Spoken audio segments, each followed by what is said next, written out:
Profanity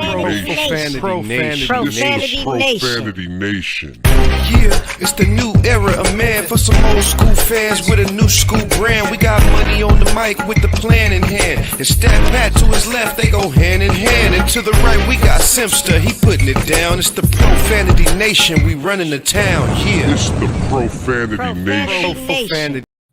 Welcome to the Profanity Nation podcast, where we are the voice of the professional fan.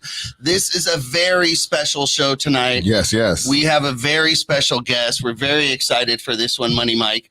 I'm excited. Very excited. Before we introduce him really quick, as usual, I am Simsta, joined here by my co-host, Money Mike. How you feeling? You know, I'm confused about the AFC a little bit, man, but By what happened? Yeah, but I'm confused. I'm confused by your picks that you made last week as well. But we'll get to that. They didn't go through. No, that didn't work. I'm happy for the Rams. You know what? I'm happy for the Rams. The good news is you weren't alone. Stat Pat. Hey, no, I picked the excuse me. Yeah, right. Look at him. Chiefs. Yeah, you picked the Chiefs. But I'm a Raider fan, so you know I'm happy. Yeah, but you picked it. You picked them by a long shot, by the way. Yeah, I did. You said it wasn't even close. That was the easy one. Yeah, I did.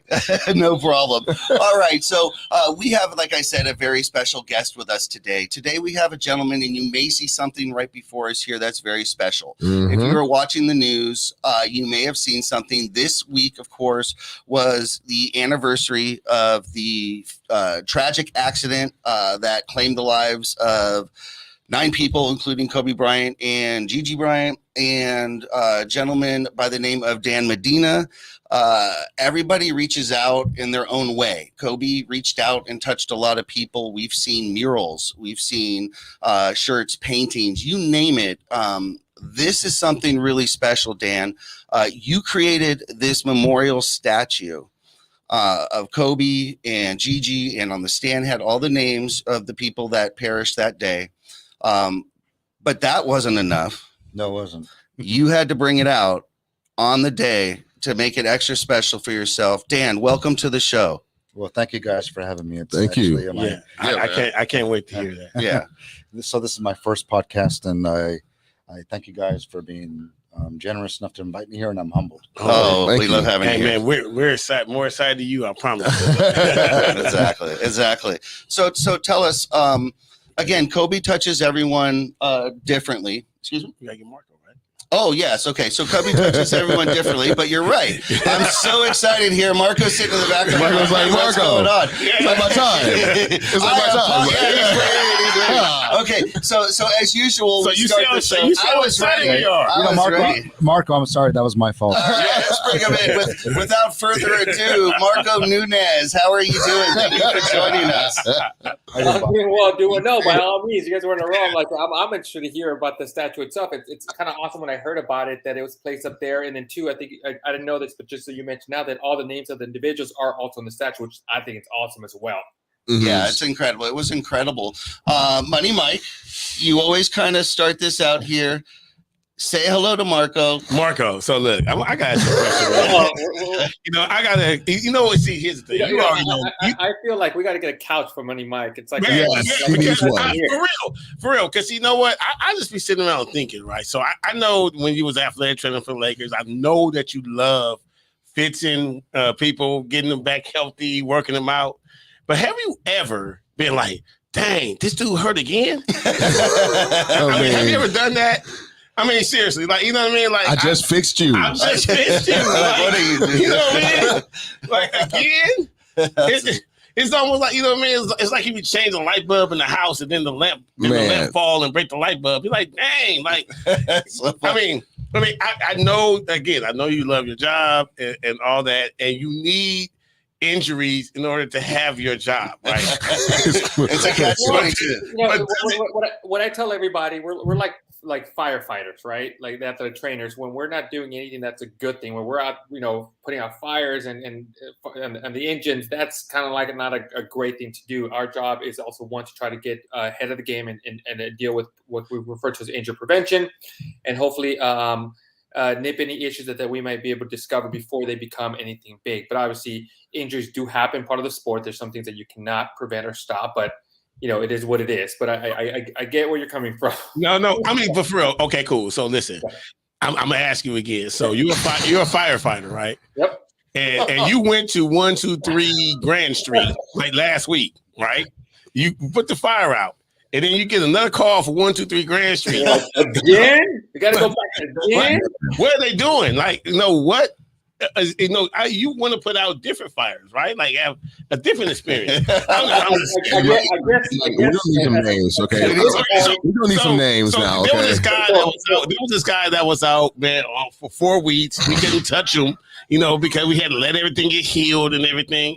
Dude came back, and had an amazing game.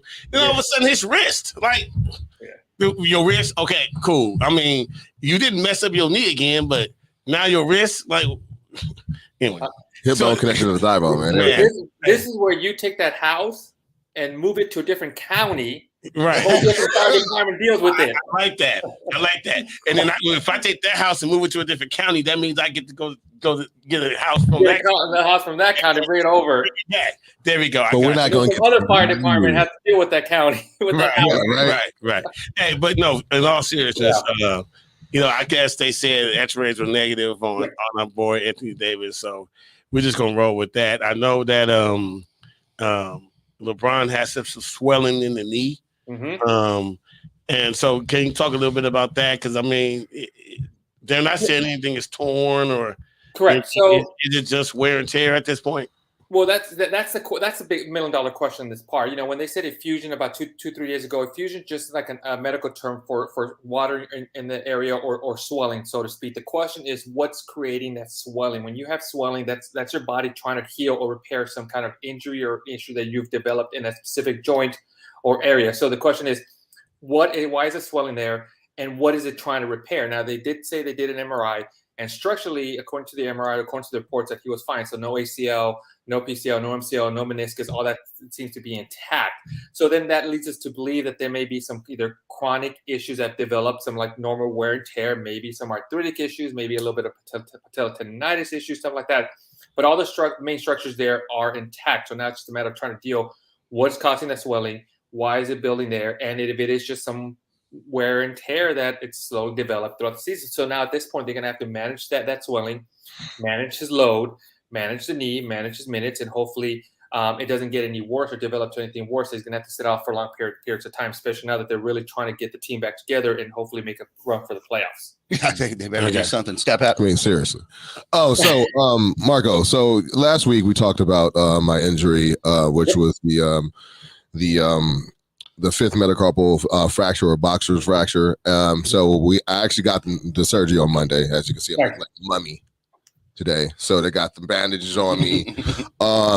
So once they put the pins in, I feel my finger kind of like I'm able to move my pinky up and down a little bit. However, I don't have the full range of motion just yet. Now, I know my finger was been in a cast, like a protective cast, for about 3-4 weeks. No, it's actually 3 weeks before I actually got the surgery. But when I'm like my finger won't go back the way it used to, and it hurts kind of like it's almost feel like it's being stretched too much, and it's not even the just pushing it back. It's just a little bit. So it's just a little bit like this, and then all of a sudden it just really like it feels like I'm tearing anything. I hear something about I'm hearing a lot of uneducated answers. Some saying that it's maybe just cut it off. Right. Just chop it off. That basically that I'm experiencing like there's some scar tissue in the area that has to be worked out. Like, can you explain a little bit about what I'm experiencing right now and how long do you anticipate me to be dealing with this? Because at first I had numbness in my fingers because of the surgery, but then after a while it did stop. I mean, my feelings came back, and they said it was because of the anesthesia. But now my hand, I can make fists, but I have no grip strength. It's really hard to grip things, and my finger doesn't go back as well as it did before. So how long do I anticipate that get back? Correct. So you're going to probably keep that motion there until you get it out of your cast. And the number one thing they're going to try to do is reduce the swelling, and more importantly, they're going to try to work on increasing your range of motion right off the bat. So you're going to have to try to get that range of motion. That's where you're going to go see either ATC or PT. and get that range of motion back. Then you're going to also have to work on getting that grip strength back. So one of the things they're going to probably do right off the bat is they're going to use a dynamometer where they're going to have you grip something and you're going to squeeze it as hard as you can. And it's going to measure your strength from that part. And then that's going to be the baseline for them to work on to try to increase your strength from there on. So for right now, you just got to keep in the cast, work on your range of motion as soon as they get out of there. But don't worry about it. You're going to have people that are going to work with you on that part, increase your strength, and kind of go back on there. Now, after they've done surgery, because they've torn that area up and they've done, I don't want to say they've done some damage, but there's scar tissue in there. That area, it's never going to be exactly the same it was before. Okay, but the goal is try to get to as close as possible. So you may have lost a little bit of range of motion, but the goal is that you shouldn't have lost that much, type of thing. Okay, right. I can live with that. All right. Yeah. I guess I have to though, right? Yeah. That's what it is. Right? So no, here's a real question, man. You know, what they call it, the boxer. Yep. Yeah. So when we get them back in the ring, man, we got to start training for this fight again. He's always in a rush to get all these injured players and athletes right heal, back. man, dude. Nobody's allowed any time to heal, money. I'm just trying to get Time is money. Time is money. Time is money. There is money back for a reason. There I don't need my pinky to talk though. So And if you wait a little bit, I think technology will catch up, and I think you'll be fine. There you know, go. hey, just wait another 20 years, man, and I'll be 60. But Actually, faster than that, I think. Yeah, it's a couple years. The way things are going, you're right. True, Right. true. Marco, thank you for joining us. Please tell everybody how to keep up to date with what you've got going on. Thank you for having me, guys, again on the show. My name is Marco. You can follow me on Instagram at MarcoAnuni17 or subscribe to my YouTube channel at Evolve Athletic Performance, where I drop weekly sports medicine tips. All right. Awesome, Thank you man. so thank you, much. Marco. Thank you, Marco. We'll see you soon. Go Rams. Yeah. Go Rams. For sure. All right, Marco. Talk to you later. All right. All Thank you right, very all right, much. Marco. All right. Excellent. So, good information. How do you feel about your hand now? Hurts. Hurts Right. worse. You know, every pin now. Yeah, dude, it's what it is, man. I mean, being dumb and hurt my hand, so now I got to deal with the consequences. Happens. But as long as I can, it gets back to somewhat normal. Exactly. I think before it was just a crooked finger that wasn't going to work right. Now, I think I can, I got to get the grip strength, man. I'm old and I got young kids, so it's a bad combination. You got to get that. Use the term dumb, but any injury in life is just called living. Yeah, exactly. Otherwise, if you're learn. out there doing stuff, it just happens. So Yeah, man. And last bone I broke, I had a dislocated wrist I was 14 years old. I was doing something stupid, was sitting on the top Damn, of dude, you sound like Anthony Davis. Yeah. You're hurt all the time. That's a 30 years between injuries. 30 years between injuries. Yeah, that's not too bad, actually. Can I have the AD have 30 years, 30 days between injuries? How about 3 days? You know what I'm saying? 3 games. Yeah, 3 games exactly. Jesus. Okay, well, as you saw to start out the show, I was super excited to introduce our guest, Money Mike, Stat Pat. We are so happy to have Dan Medina with us. Dan, thank you again for joining us. Thank you for coming down and taking part in our show. We are honored to have you here. Yes. And just wow. I know, right? Thank you for bringing your beautiful piece of art here. Again, no introduction necessary. However, we will. Dan was recently on the news. It was the anniversary of the tragic accident that took Kobe Bryant, Gigi Bryant, and 7 others. And everybody reached out in many different ways. This affected many people in many different ways. Kobe transcended sports. Kobe transcended celebrity. Dan, what was it? Let's start there. What was it that made you want to create? I mean, it's absolutely gorgeous. Mm-hmm. What made you want to create this? You weren't commissioned. Nobody came to you and said, "Hey, you're talented. Can you?" This was just from your heart. What brought that to you? What is it about Kobe that made you just feel like you had to do this?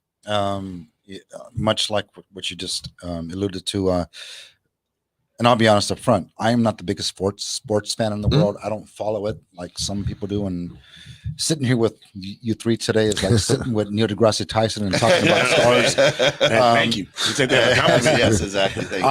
I'm I admire change, and I admire something positive in this part of the universe we live in.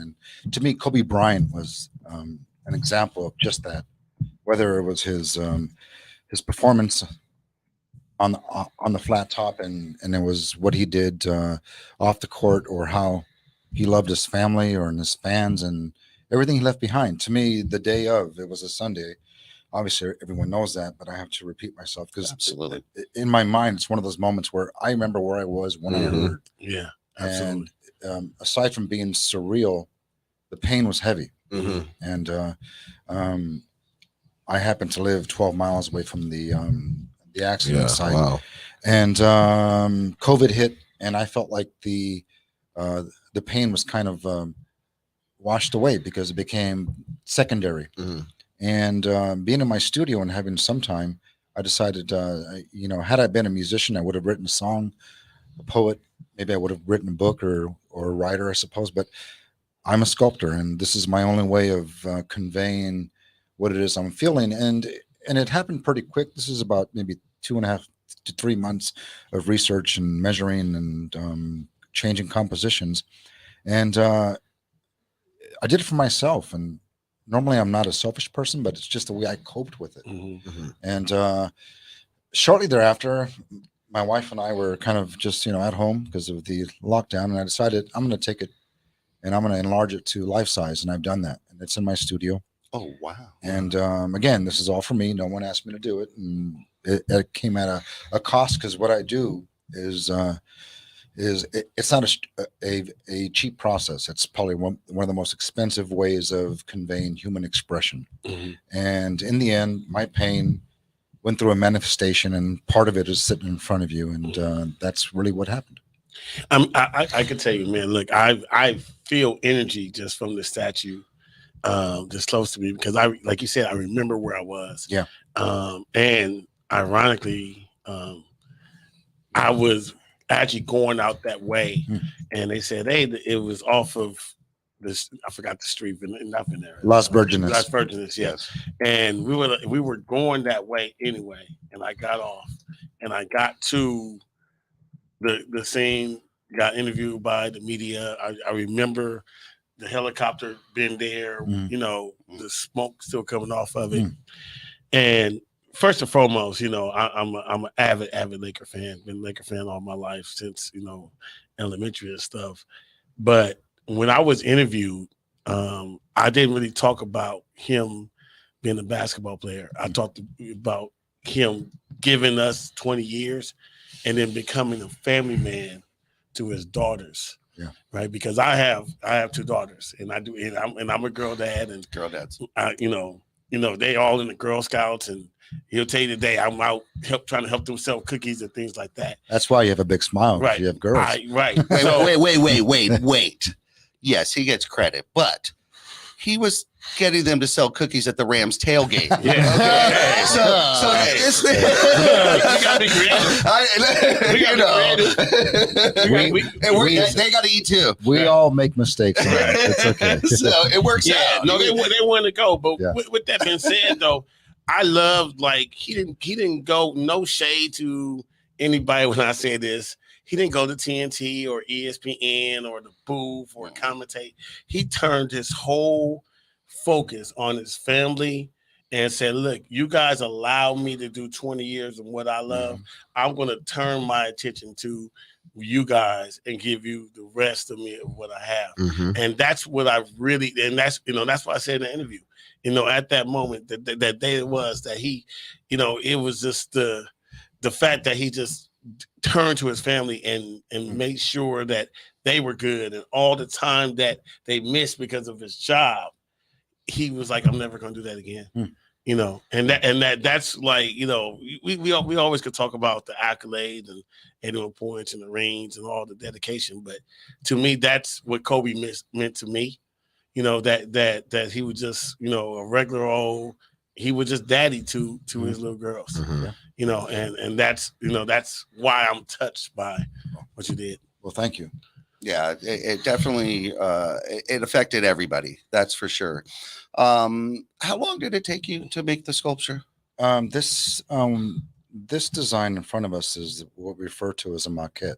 It's a study. Usually when you create large bronzes, and that's what I do for a living, you create a study for composition and engineering, and this is a 2-foot design, which took about 3.5 months.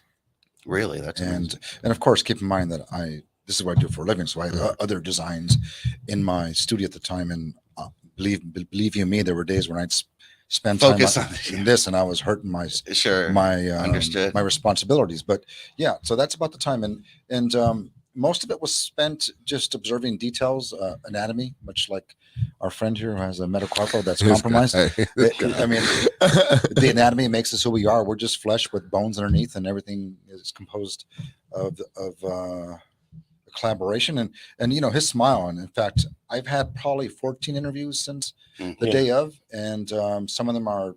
And I have to say, it's global. It's Kobe is and transcends. Yeah, tomorrow I have interviews with Russia and Greece and one thing I mentioned is when I studied the anatomy of Kobe Bryant and all the photos that I was able to retain, his smile was different when he was with his family. It was bigger. Right. You had more teeth. Yeah.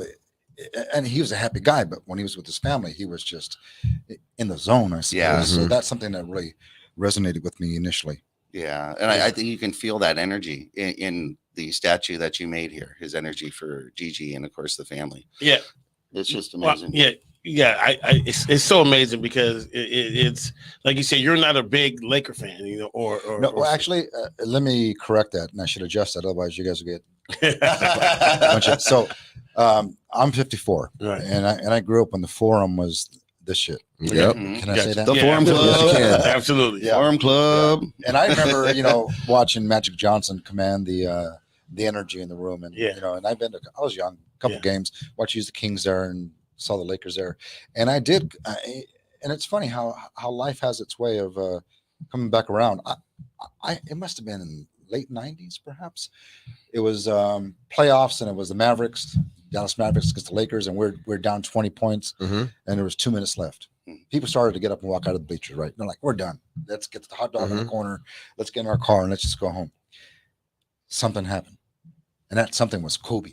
He turns it up, turns it on, and I don't know how he did it, and along with his team, and the energy after they won, going down the escalators and just walking by people, it was like just I have to use the word pleasant. People were happy. They weren't rude. I think even the Dallas players were like, this is what sports is about. This is greatness. Out to the parking lot, to the way home, I think it was a Sunday or a Saturday. I felt it until Wednesday, and I'll never forget that. Yeah. I mean, it's amazing that even in death, he still has that energy about him. Yeah. You know what I mean? And we were talking off air about, you have quotes, you have quotes that you go by, like even in your life. Did you want to tell us one of your favorite ones? Yeah. And this has come up a few times before the event and then after, and maybe we can talk about the day of, but I'm big into change, and change always, it's almost like a part of nature, but there's good and there's bad. And I have certain icons that I follow in life, and whether it be science, whether it be innovation, whether it be political. But for me, Kobe was kind of covered the entire realm of what it is to be a human, a dad, an example. And a lot of his quotes always resonated with me. In fact, in one of my interviews, which I didn't intend it, was I ended with what it was like carrying this statue homage with the pedestal, which again in hindsight I should have made it lighter. It was 160 pounds, and I started at 4:30 in the morning. I did it by myself for many reasons. First and foremost, I didn't want to get anyone else in trouble, and I didn't know what it was going to be like. And it was a quarter moon without my headlamp. It was pitch black. I couldn't see my hand from my face, and it was cold as hell. And when I started up, I had purchased a wagon specifically for this, and I tested the mechanics of it in front of my house because we live on a hillside. But what I didn't factor in was asphalt is much different than wet dirt, which again, I think if any physicists out there, or I'm sorry, anyone who's versed in physics would chastise me. But so I almost didn't make it. Honestly, to tell you the truth, I want to give up. I was like, why am I doing this? No one knows I'm here aside from my family and friends. Even they didn't know. I didn't tell anyone, to tell you the truth, because it was never about me. No. And we'll go back to that. But in the moments where I was about to give up, it just hit me, Mamba mentality. Exactly. What would he do? What would he think? What would he say? How would he look at me? And again, I can't say, I've never met him. He doesn't know who I am, but that was a factor, and I just kept on pushing.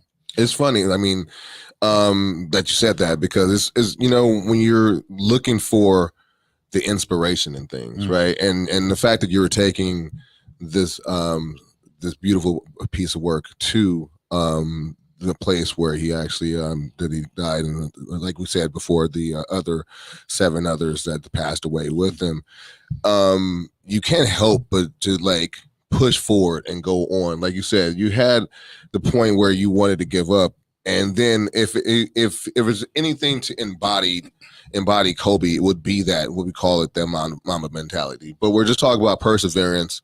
We're talking about just getting it done. And what better example than Kobe Bryant to push you through that?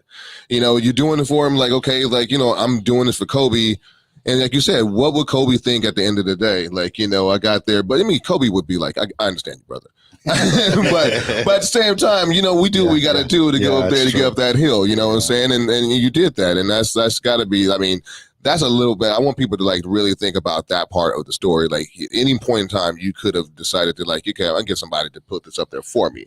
But you're like, nah, I'm doing it. It's mine. I'm going to do this. And this is how I feel. And like Jeff was talking about earlier, it's about how you channel things. How do you get inspired, and what do you do with it? How did he touch you, and how do you feel like you can give back? Others do murals. You do this wonderful piece of work right here. So, and so I want to let's go through this, man. I want to back up a little bit. So, you made this, you made the sculpture, and it was done. Was that your intention to go to the crash site? How did you come up with that idea? How did you get up there? Really good question, because I'm sorry, I don't mean go to. ahead. No, you're good. Like I said, I did it for myself, and there was really no intention. Again, I do this is what I do for a living, and there would be a lot of attention to be sought by being that artist, Right. but that wasn't that wasn't part of it going in. Yeah. And even since then, it's never been the focus. But when I visited the site, and this is like maybe 6 months after it, because I busy in life and COVID and things like that. And then when I went up there and I turned that corner, and if anyone that's been there, have you guys been there? I was across the street from there, but But have you hiked to the site? I know. Then let's make it a point for all 4 of us to go there together, because That'd be I think it's worth it. Okay. And if any of your fans want to meet us there, that'd be great. So when you turn this corner, it's about 1.2 miles, and there's a story, and I mentioned it earlier. I have a Garmin watch that I love, and we hike, and we definitely make it a point to get out in nature. And I make it a point, and it's habit and it's instinct, that when I get to a certain point, I'll hit stop. I know what button it is, and then I took an image of my watch, because at that point it was 28 minutes and 4 seconds on my watch, and you can see in the photo, and I'll share it with you. Blurry in the background is the makeshift memorial that was there. Now, I'm not one for those kind of woo-woo moments, but to me it was pretty profound.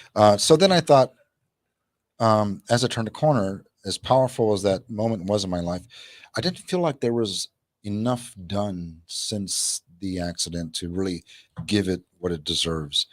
And again, had I been a musician, I would have sat down and maybe written a song, but right. I'm not, and this is what you have in front of you. When it started, the important thing is, I have a few good friends, and of course my wife. You have conversations with people close to you. One being a really good friend, John, big crypto guy. He and I were bouncing it back, and I said, I have this crazy idea. Why don't I go on like Banksy style, like graffiti by night type of art, and just install it permanently which would have been amazing, I suppose. But then, and that was my intent. I was like fixed. This is what I'm going to do. And I actually built 2 models and on computers, and I had I calculated how much cement, how much water I had to hike up, and how many times I have to be there. And I thought, and this is very That's complex. incredible. How much time do we have? Because this story. Oh, is keep talking. Yeah. Keep talking. We have no limits here. Go ahead. And even we live on a hill, and I actually dug a footprint and I drilled 2 holes and 3 holes. That is so awesome. I went through all the physics of what it would be to actually do this on a permanent basis. And even the piece itself, this piece and the pedestal, are engineered to be permanent and last thousands of years. That's just what I do. Sounds like somebody we know. You do it right. Exactly. And the closer I got to it, I'm like, man, I mean, I don't mind going to jail or getting a fine, but why would I tarnish something so beautiful? So the closer I got to it, I was thinking, I'm going to take it up sunrise to sundown. I think that's poetic in itself, and I think it sends a message. And this is 2 years after, but keep in mind, this is probably 6 months ago where I decided that's what I was going to do. Right. So I just sat patiently. I didn't want to preempt it. I didn't want to be selfish. I waited for the right moment. And then prior to Wednesday, on Tuesday night, I was having doubt, which I think is a good part of the human condition, because doubt makes you better. In fact, I say that my biggest strength going into anything I do is my insecurity, because that makes me work a lot harder. Oh yeah, we know that well. You guys know. Oh yeah, absolutely. Yeah. And I looked at my wife and I said, you know what? I'm resolved that if I go there, and according to her, she said, if I talk to squirrels all day, I would be happy. And I may have said that, which I probably did, but if in my mind, I thought if I can reach out to just one family member and have a moment and give them some sort of resolve, it'll all be worth it. And I was good with that. I had no idea this was going to happen because it started early, it started hard, and it snowballed. Where should I go? Should I talk about the hike up, or is that boring? No, keep going. Whatever you want to talk about. Yeah. So it's 4:30 in the morning, drove up, packed it up, and I felt like a ninja of sorts. And as much as I practiced and I planned it out in my mind and all the math and everything I didn't factor in 2 things. One is how cold it was and how hard that trail was. And it's a single track, and because of the rain we've had recently, it was soft. And I had made the mistake of I rigged a backpack, an old backpack that had kind of a trailer hitch, where I connected myself, which is permanent, to the 160-pound tribute. And I was fine. It was hard initially, and I'm thinking, what the hell am I doing? I even have a video of my GoPro that I turned off because I was distracted. You can see my breath come down like it's, and it was cold. So at one point, the trail became kind of cantered to the left, and the wagon went down the hill. Oh wow! Took me with it. And the fact that spot's still there because I visited since, and of course it was complete blackness, and I just grabbed onto the hillside and I grabbed onto whatever I can feel, and I pulled it back up, and I'm thinking, what the hell am I doing here? So then I continued, and I decided at that point is to not be attached to the wagon, but I actually pulled it with my arm. Luckily, I trained for it slightly, a little bit, but and then I went up, and about halfway up, the handle for the wagon that is rated for about 140 pounds broke off. Maybe just because of the stress. It never works out like that. Yeah, the game plan, right? Yeah, exactly. Tell me about it. So to not go much further, I decided, at that point, I'm done. I was going to call my wife and just give in and what have you. But I decided that that's just not me. That's not him. That's not us. Yeah, and continued. Then I decided to. I took some straps, made a makeshift handle, and then that broke off completely. And what's funny is, moving forward, a footnote, my wife and a few people who would come up, they would bring up bolts and screws. From and they would say, your breadcrumbs. Exactly. Is this yours? That's what. But so I ended up picking up the bronze in front of us, which is about 30 pounds, and then would hike it up 30 yards, come back for the pedestal, hike it up 20 yards, going back and forth. And it's important to say, I don't know if you guys have seen on my Instagram, there is a time lapse that I plan for where you go from night to day. Yeah. Now that was in my mind even before I started hiking. Right. So I know I had a time limit. Mm-hmm. So not only was I dumb enough to overestimate myself or my ability, I put pressure on myself because that's what I wanted. So nice. And so when I finally got there and I set up the GoPro and I just, I put in the dirt and I started the time lapse and I walked away from it. This must have been about 6:30, I suppose. Yeah, it was. And it got cold. I mean, it was like 40 degrees. I wanted to dig a hole and climb in it like they do when you hear these stories. But I didn't care. So I spent about 2 hours by myself because that's just the nature of it. And that video was, to me, it's exactly what I wanted to capture. And then all of a sudden, the media started to show up.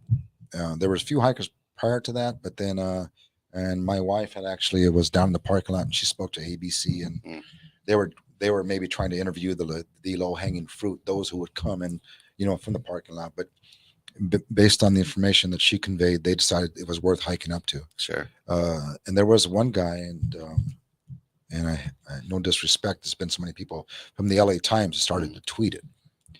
Then it blew up. That was it. Then TMZ took over and NBC, and it's just insane. And I'll give it to you. I'll hand it over right now. But the intent, the entire time, was not for the attention. It came from the heart, and I'd say that. And some of the experiences that I had that night, or I'm sorry, that day, or it was night and day, I won't share because it's too personal. Right. And I won't think about it because I'll get emotional. But there are people there that day that were more than just fans. Mm-hmm. I'll never forget what this did. I think you mentioned something when you were talking earlier, and it's been echoing in my mind. You said, I never met Kobe. You never met Kobe. None of us necessarily met Kobe personally. Okay, no, but you didn't have a personal conversation. You have met him. Yet, I do feel like we all know Kobe personally. We know a part of him. Yeah, that's why it's so personal for everybody. You didn't have to meet the man. He showed you everything that he was. Yes. Everything that he gave, everything that he cared about. He showed without question. Yeah. Look, I'm gonna tell you, I can't tell you how much your expression meant to me by what you did. So I want to thank you for that. But also, I love that you added the other names, right? Because that's very important. Because we were talking to somebody other podcast because they said we don't make the rules. Yeah, we were talking to them, we make the rules. And you know what they were saying? We were talking about it. They were saying, well, the sad part about Farrah Fawcett is when she passed away, Michael Jackson passed away at the same time. I remember that. Yeah. Right. So, Farrah Fawcett is lost, in that because Michael Jackson was just Michael Jackson. Was that big? So the fact that not only are we still honoring Kobe, but we're honoring the other 7 that were on the planet as well. And I think that's an amazing thing because you obviously had that in your mind when you were doing this for Kobe, but you were doing it for the others that lost, and we don't forget their names, and that's very important. It's important, and being hypersensitive to the event, that was always an intention of mine, and we'll go into it in a bit. But there's twofold to this. What I refer to as I'll call it a movement for now that I'm trying to promote. But the first one being, it's important to talk about the 9, and we know who the first 2 are named. Yeah. And I like to go through the other names. It was John, Carrie, Alyssa, Christina, Sarah, Peyton, and Ara. Yeah.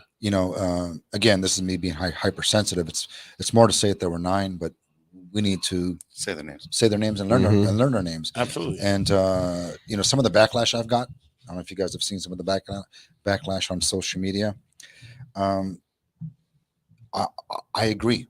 you know, and sometimes misinformation or non-information is just as deadly as a weapon. Yeah. And those who critiqued the endeavor initially weren't able to see the names. Maybe it was a bad choice in my design where I didn't highlight it enough, I didn't polish it, whatever. Or maybe it was the media stations who only focused on the statue. But the intent from the beginning has been sincere and genuine, and I can't emphasize that enough.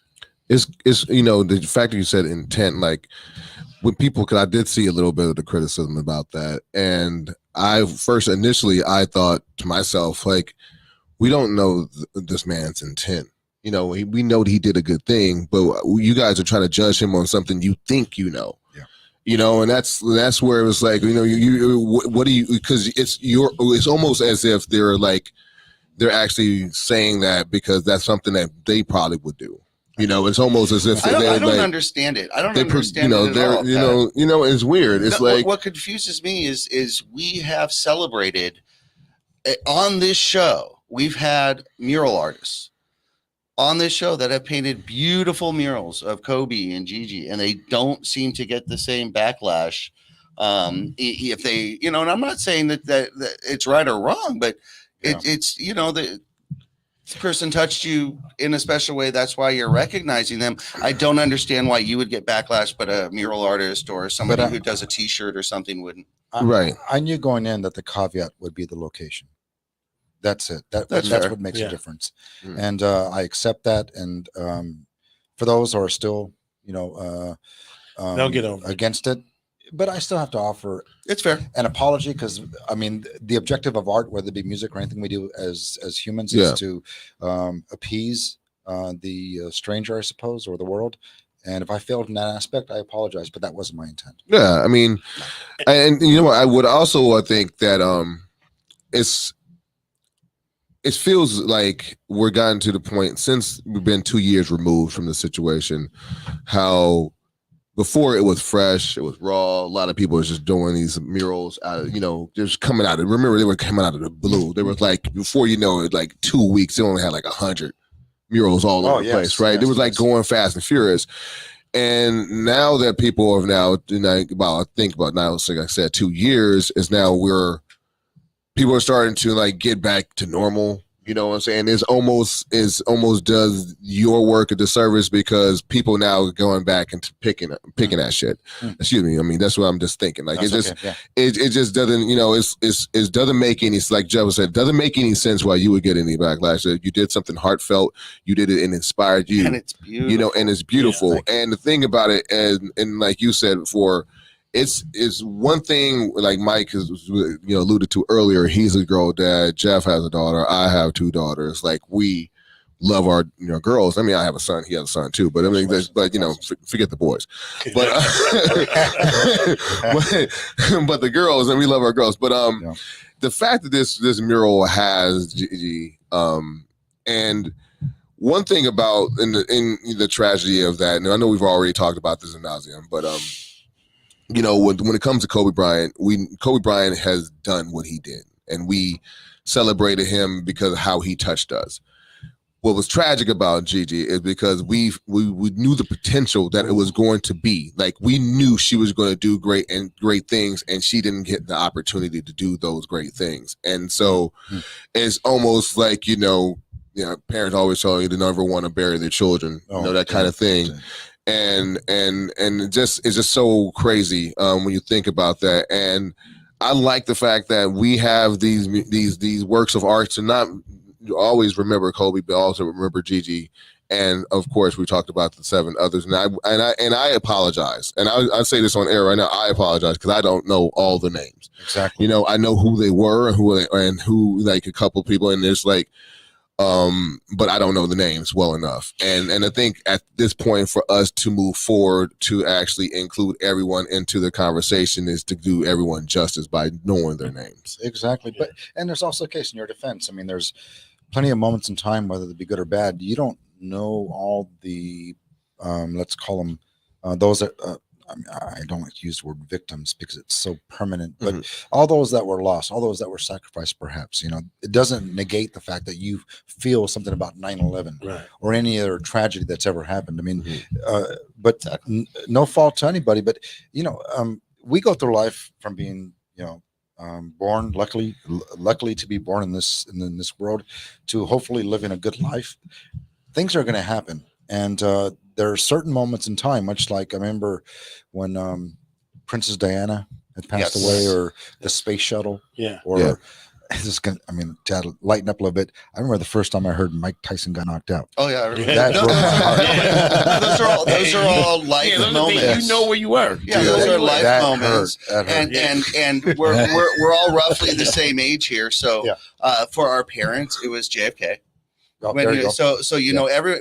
knew exactly where they were, and it affects everybody in a slightly different way. But those massive moments, those massively tragic moments, do affect everybody. Yeah, I want to go to Clubhouse. You guys been hearing the interview with Mr. Medina. If you guys have any questions, go ahead and blink your mic. Go ahead and blink your mic. Say hello. We'll catch you on it. Oh, we do. Okay, go ahead, Shay. Good evening. My name is Pat Simpson. Hey, good Shay. evening. I really appreciate this tribute to Kobe and Gigi and their friends. It's really beautiful. 2 years later, it's still unbelievable that they're gone. Yeah. When I heard the news, I was at Disneyland and I cried there, and months later. I still get teary-eyed sometimes when I see some old games, interviews, pictures. We were fortunate enough to meet Kobe, and he was so nice to us. I'm a registered nurse, and I wear my Kobe's to remind myself to keep going throughout this pandemic, like Mamba mentality, like you said. Beautiful. I really appreciate it, Dan, like your hard work, and I'm sure that millions of Kobe's fans appreciate it as well, like I do. Oh, you're beautiful, Shay. Thank you, Shay. Thank you for your hard work. Thank you. Shay. Thank you we so appreciate much. you. Thank you. All right, go ahead, Crispy. Oh no, man! I was just clapping for Shay. That was All right. Okay. Thank you. Yeah, right. Give roses to Shay for her hard work. Thank you, Crispy. Thank you. Okay. Again, for me, the statue is more than just Kobe and Gigi. It represents the relationship of a father and daughter. The growth, the journey. It's everything, and that's why it touches each person. That moment and the Kobe Gigi relationship, right? Yeah, absolutely. I mean, it just hits home. Yeah, I just always think about the interview. Like I said, that was the first thing I said. And Pat told me, he said, Mike, you really touch, on really what Kobe meant, because everybody know him as a basketball player, and listen, trust me, one of the greatest basketball players I've ever seen. But man, I just so admired his after basketball life. It was just, it was just everything for me. Like, all he did was just hang around with his daughter and watching him being in the gym and him showing her the moves. That was great. That's the craziest video right there. I'm like, oh my God! I don't want. She about to tear it up. You're thinking like she's about to tear it up. Wait till she gets to she about to tear it up. It's about to be something different. Yeah. You know what I mean? Yeah. I think I read that at one point someone asked him, "So are you going to have a son so that he can carry your legacy on?" And she said, "I got this." Yes, exactly. That's absolutely true. Yeah. I mean, it's so amazing. And I would just want to give a shout out to Vanessa too, because she's done of course. Since. When I think about like her, and she kind of always never really said anything. She's quiet, silent, and I think just people just with their idiocy just think that that she just kind of was behind him but didn't like have a voice or anything. But I love everything that she's done since, and I'm gonna tell you, I could tell that they had great conversations. You know what I mean? And because the movements that she's made, the lawsuits that they've had, and because people was asking me about, obviously with the sheriffs and stuff like that. And I'm like, they had the money to be able to, if God forbid, Joe Blow's loses loved ones, and the pitchers get you know, the sheriffs do the same thing. Now they have laws in the books, you know, to prevent those types of things to happen, because I don't have the money to fight that.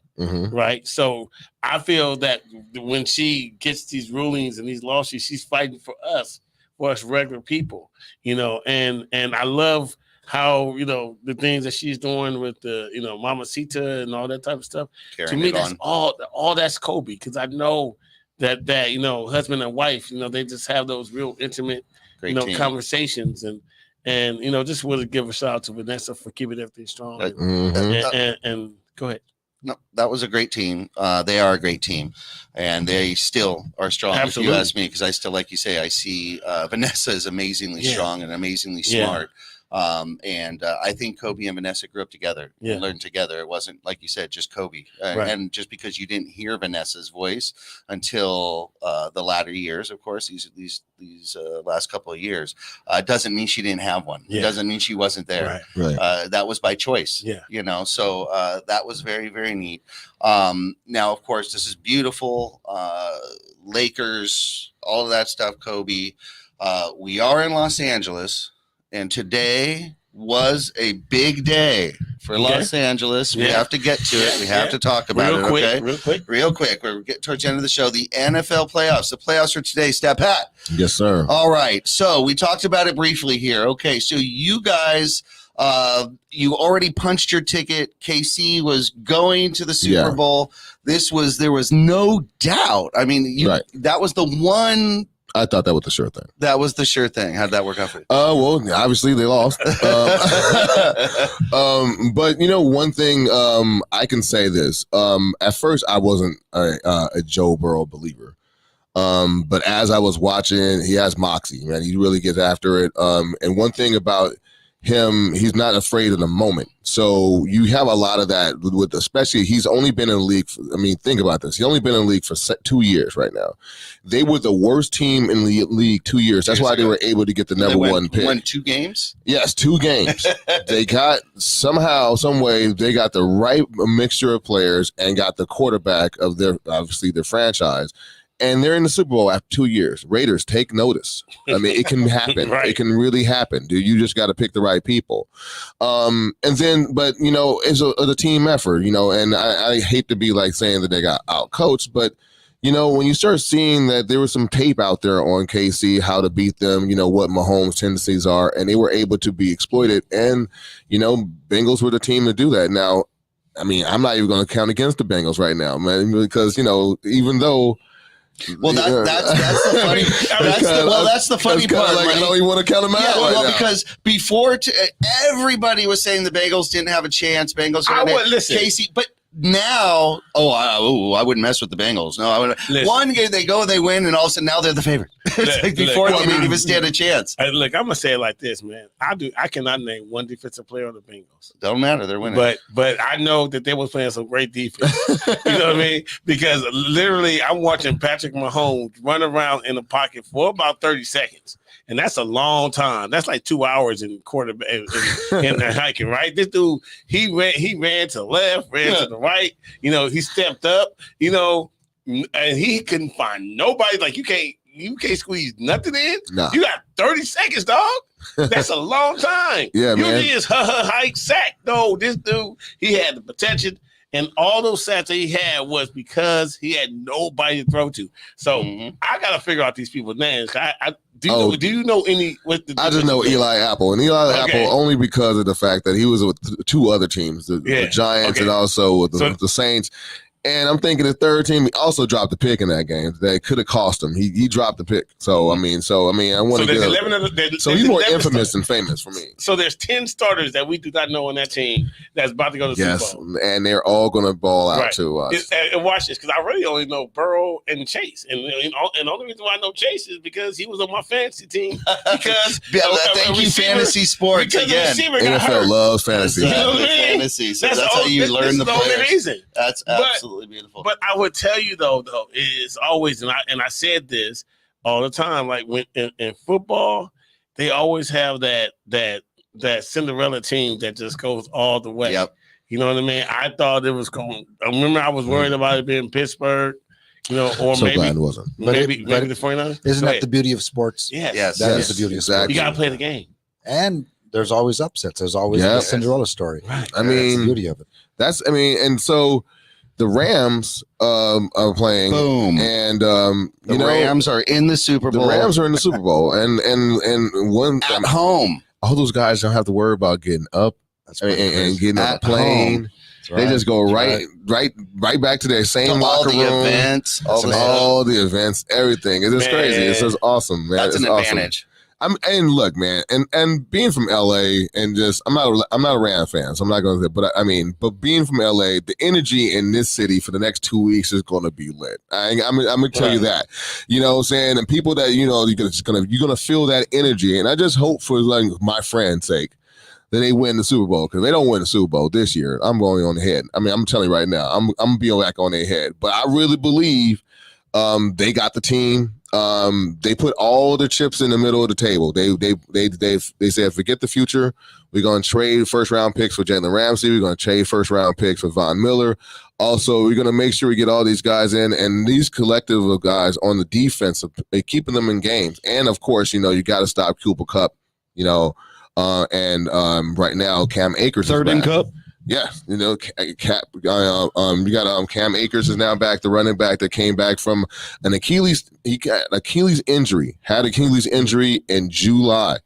He came back and he's playing in the Super Bowl. Usually that back in the day when you heard the Achilles injury, you were done. You were done. Yeah. You were done. And now you got guys coming back after 4 or 5 months. So, obviously you're talking about technology, you talk about medicine. Yes, we're right. pretty much there already, right?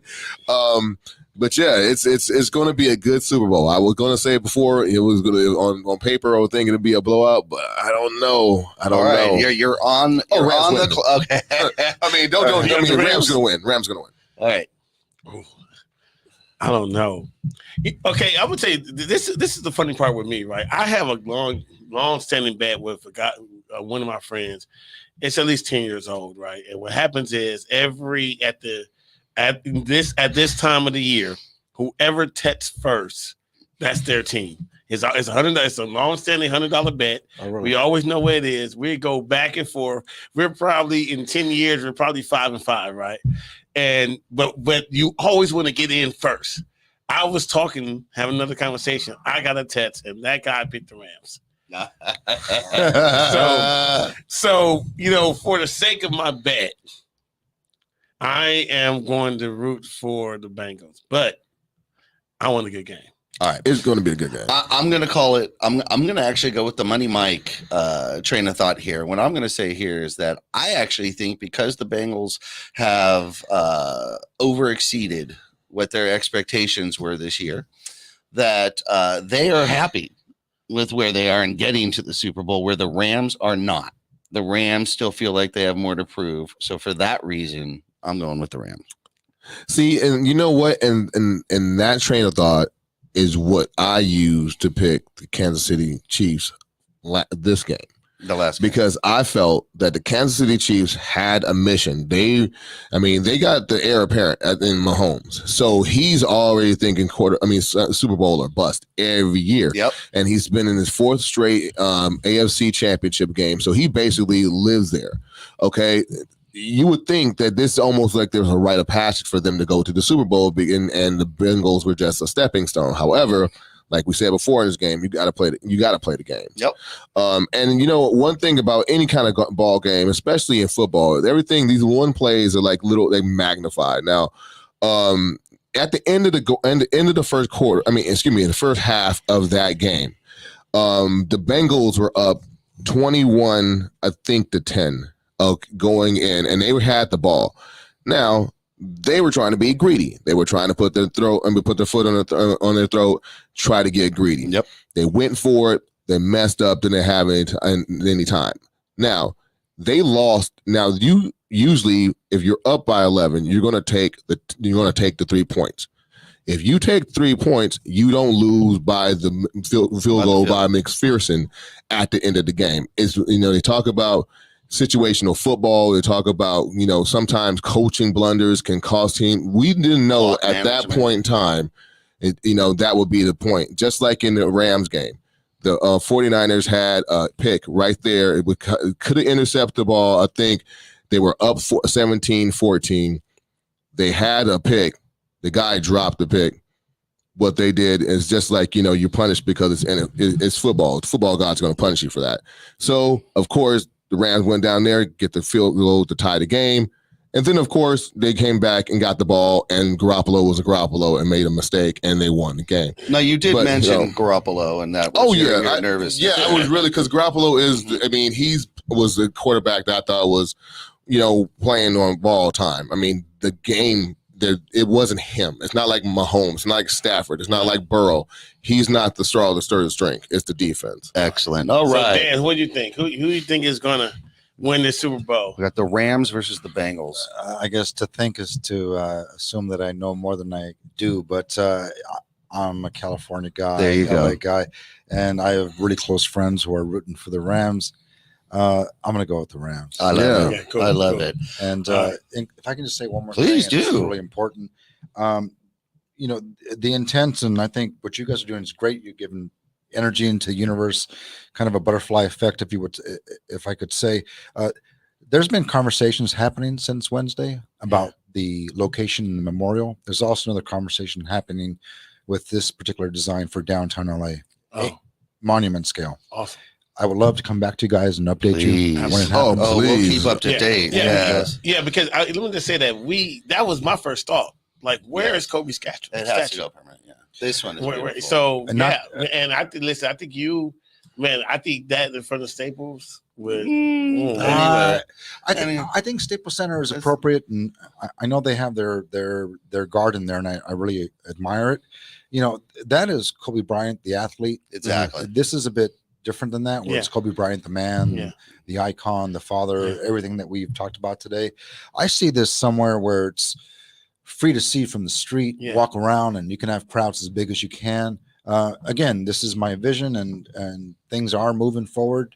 And if it's not me, if it's another work of art, I think it needs to happen. No, it's going to happen. Well, I tell you what, that's gorgeous. I 100% agree with that perspective. And, if anything that Profane Nation can do as far as getting the word out, we'll be supporting you. Mm-hmm. Oh, yeah, definitely. We'll be keeping up to date, and we'll be keeping our support. listeners and our followers up to date. Absolutely. That's for sure. All right. And we can sign off, but there's one thing I won't leave with is one of those shirts. Oh, you'll be leaving. We're not going just yet. Let's get him the shirt, and we're gonna get him a statement shirt. I'm gonna get you a statement shirt. All right, you got it, guys. I got you a championship combination Laker and Dodger championship. Cool. Thank you. I appreciate that. Yeah, we always give some of our merch out, but That's definitely if you want a Heart of a Talent shirt. All right. Yeah, the Heart of Talent and that one. Yeah, thank you, boss. I appreciate that. Perfect. We'll reach out to you, give you that. All right. And as the viewers of our show know, we always finish our show with a segment we like to call Money Mike's Out of Bounds. Now, Money Mike here, he's going to go ahead and share his thoughts or opinions on a topic, and he just wants to know, is he in bounds or out of bounds? Money Mike, you have the mic. This is a very different out of bounds. Very, very different. I've never done it this way before. Hey, Crispy, Shay, I'm going to need you guys' help because I was sitting around thinking, I was looking at that guy that ran onto the field the Chiefs at the Chiefs game, and he got, they bet him $1,000, and he got 3 days in jail, and then he got $1,000. And they have the footage, and they have the footage, the Instagram footage. So the guy ran a line. They so challenging him. I was asking myself, and I didn't really get an answer. So I was wondering. I said, I wonder how much money my co-host would take to run out on the field. So I put a price on both you guys. Oh, okay. Right. I put a price on, and it's different. I've known you guys. Well, in fact, I've known you a long time. Jeff, I've known you about 3 years. Yeah. And I think your amounts are different based on you guys' personalities. Okay. So it's more of a question, and I'm gonna give you an answer. I say that one person would do it for 10 grand, and I say the other person would do it for 20 grand. So, Crispy, this is where I need your help. Who do you think? Who's the 10? Who do you think is a 10 and a 20? Because I for sure think one of them would not do it for 10. That's a good question, Mike. I'm gonna have to go Simster for the 20, Stat Pat for the 10. Really? Okay. All right. We take that. I like it. One Okay. for Simster. Shay, you've hung out with us before. What do you think? Who do you think I'm giving the 22 and who I'm giving the 10 to? Is she on there? I would say Simsta 10 and Stat Pat 20. Ooh, 1 and 1. Okay. 1 and 1. All right. Dan. You can just take a guess at this You one. just met us. Yeah. So who do you think? You've had, maybe about 10, 15 minutes, equal amount of time to talk to her personality-wise. Who do you think I'm giving the 10 to and I'm giving the 22? I'd say let's raise another 10 and have them both do it. There you go. That's a good answer. I like that. Right. Okay. So how does this work? You're gonna let us know? I want to know from you guys if I'm out of bounds and who I assign the money. Okay, let's go. I think 100% Simpson would do it for 10 grand. Okay. And I think Stat Pat I would have to give him 20 grand. Am I out of bounds in my numbers? No, you're in bounds. So no, I do You're that. in bounds. No, and the reason why I'm saying you're in bounds, obviously I got kids. I got 3 of them. Okay. And I haven't got I barely started the college fund. So I'm gonna need some more. I need some money in there. So if you telling me maybe we're gonna negotiate, I probably would have got it to 30. And then I'm thinking about I'm really gonna get a record for this. I'm really gonna get fingerprinted just for some But you don't know. So in other words, you're turning down the 10. I'm turning down 10. Yeah. But is this European style, like streaking? No, we're not streaking. That's an extra 10. That's an extra 10 for sure. All right. So Jeff, I said that you'll do it for 10. I think you actually would do it for 5. Am I out of bounds for that? Yes. I would actually withdraw 10 and challenge you to do it for that. I'd prefer to pay someone 10 than to take the 10. Oh, so you wouldn't do it? I probably would not do it. Wow. No. Wow, I'm completely wrong. No. I thought Jeff. Now, if it was naked. If I was actually okay, so let's back it up. Let's back it up real quick. Let's back it up. So now remember the guy that went on the field, got steamrolled. Yeah, he did. He got pounded. Okay, with a dude in pads. How amazing! Okay. Oh yeah. So he came in there trying to go against the ball, and he got leveled. Stephon Diggs leveled this cat. Now I'm thinking like, all right, so for 30,000, I'm looking up. I'm got snot bubbles. I got a concussion, and I'm thinking like all my bubbles. I got my and you got 2 broken pinkies. You know what I'm saying? I'm already on the mend. I can't go back in there. Like seriously, I'm not doing that. I mean, yeah, I would have done it. But yeah, man, it's desperate time called with desperate measures, man. I guess I'm out there. Like, man, I completely thought that Simpson would definitely do it. Okay, just for money, just go. You know why? Forgot the age, bro. No, but see, you know why? Instantly, my 20-year-old, yes. So, but here's the thing. Here's the thing, though. Probably do it in my drawers at 20. You know what I'm saying? But it's like I'm 45. You would have done it for a beer at 20. You know what I'm saying? Get drunk enough. Like, I'm not even really going to get too detailed why I thought it, but I will say this. So I know Pat for a while, and I knew what Pat's answer was. I knew that he would give that. I've had a whole lot of conversation with Jeff, and I know Jeff has done some crazy shit in his life. I'm past that now. I'm a changed man.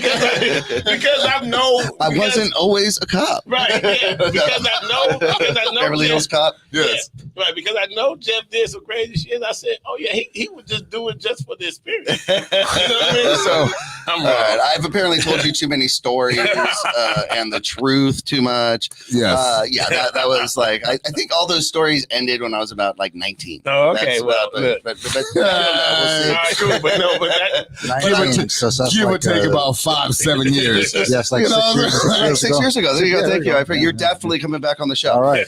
Awesome. All right, everybody. Well, thank you so much. Thank you, Dan Medina. Thank you for choosing to spend your time with us. We know that a lot of people have been calling, and we really appreciate it. The Profanity Nation podcast has become primarily focused on NBA and Lakers. You can't be a Laker fan without being a Kobe fan. So thank you very much, our listeners and our followers. Really appreciate it. Stat Pat, Money Mike, thank you guys. Yours truly, Simsta. We will be back as always next week here every Sunday at 8:30 p.m. We will be back next week. We are heading towards a Super Bowl, people. So get your party ready. LA is a party town again. Super Another Bowl. chance at a championship here. And let's make it happen this time, guys. So be sure to follow, keep up with Dan Medina, keep up with the trophy because with the statue, because something special is going to happen with that. I have a feeling. Yes, sir. And you'll get all the information right here. We'll be sure to have you back on. Yes. That's for sure. So we appreciate it again, everybody. Thank you for joining us. Thank you for taking part. We appreciate it. We will be back next week. Thank you, out guys. this bitch. Thank you. Good night. Yeah. Profanity Nation. Profanity Nation. A podcast for the fans, by the fans. Dive deep into the topics the other shows miss. Raw and uncensored. And he's going to play team ball. His legacy is at stake. Rare, hard-hitting interviews with players, coaches, and you, the super fans. I'm not hating. I'm like, okay, cool. Good. 3 championships in 5 years. He's more than good, bro. Profanity Nation. Listen live or subscribe on your favorite podcast platform. Powered by Jesse Brown of Keller Williams.